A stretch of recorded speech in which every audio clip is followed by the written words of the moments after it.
इस ठंड में जादू की झप्पी का काम करता है ये सुड़का। घी में बेसन और काली मिर्च को अच्छे से सौते कर लेंगे और फिर ऐड कर देंगे हल्दी और ड्राई जिंजर पाउडर।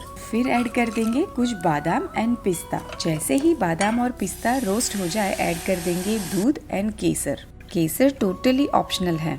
2-3 उबाल आने तक कुक कर लेंगे और फिर हीट को टर्न ऑफ करके ऐड कर देंगे गुड़। अच्छा सा स्टर कर लेंगे और लीजिए तैयार है डिलीशियस सुड़का, जिसे बेसन का शीरा भी कहते हैं। विंटर में रात को ये सुड़का पी के क्या मीठी सी नींद आती है।